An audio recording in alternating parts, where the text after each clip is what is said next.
So it's approximately 8 a.m. and today we are heading to Pai.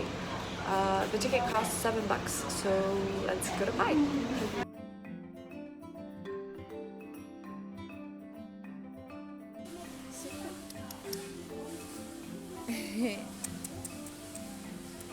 Laid-back town is nestled in the mountains, surrounded by waterfalls, hot springs, and a lot of vegan restaurants.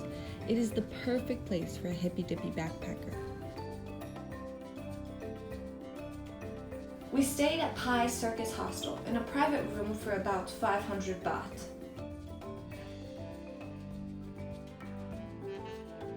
Going to the hot springs.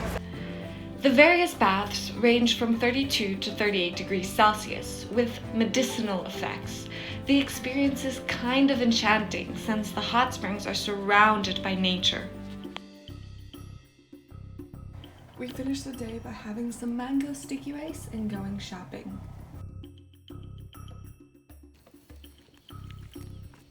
So it's around 10 a.m. and our first destination in Pai is Beautiful viewpoint over all the mountains. There's also a very weird looking swing thing.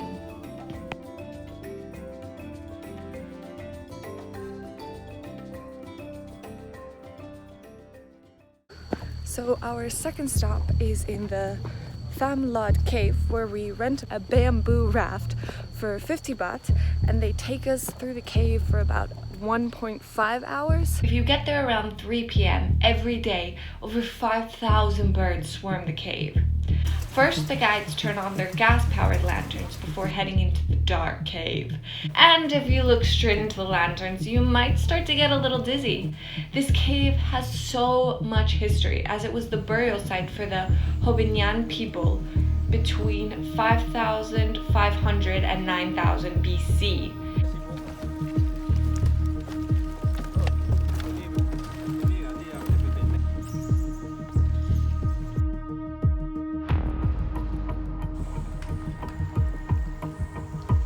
The coolest part is either being rafted along the river, seeing the cool formations of stalagmites, or the insane amount of snakes.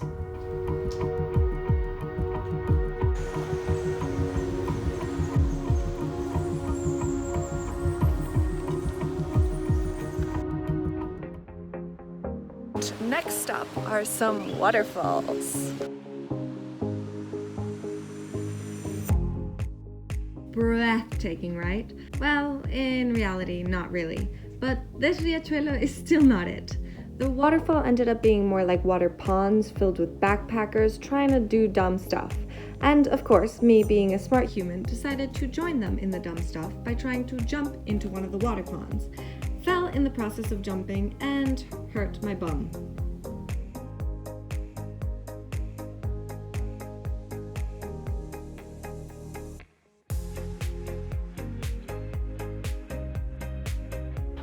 With my bum still very much hurt, we headed to the White Buddha. The statue of the Buddha is on the outskirts of Pai, but can be seen at any distance. Climb a mere 300 steps, reach the top where you will find the White Buddha. The views are delightful. Don't forget though that they have a very strict dress code. Then we head to the Pai Split. It happened to be one morning when the earth ripped open and formed a large and deep split on earth. Technically, it happened to be seismic activity, an earthquake in 2008. The fact is that the earth ripped open so much meant that there was a fault underneath.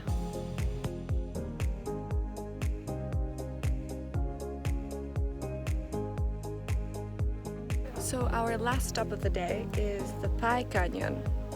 Yes, to watch the sunset. The last stop is probably the most awaited. The Pai Canyon was formed by continuous erosion over decades that created geological features that are so beautiful today.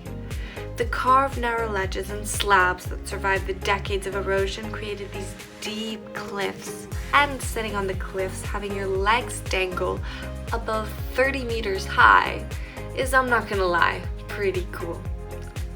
And the best part of all is that you get to see a glorious sunset. So I'm right now very sick, and I'm making this video so that you guys remember that even if you're in the best of health, Thailand has lots of viruses and stuff like that. So make sure that if you do get sick, to bring lots of vitamins from home, or like water, drink lots of water and stuff like that. Hopefully it's nothing too bad and it's just like fiery, but something to be aware of. So the area of modern-day Pai is said to have been inhabited for 5,000 years. About 2,000 years ago, the Lua tribe appeared in the picture.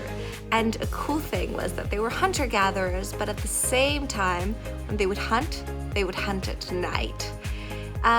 They are the ethnic group that dominated most of northern Thailand. There is still about 17,000 people that are like descendants from the tribe, but they're very hardly distinguished from other Thai villagers. Still, pretty cool that their culture still survives. So I hope you like this video. Give it a thumbs up. Please subscribe and move on to your next video. Hopefully it is one of mine.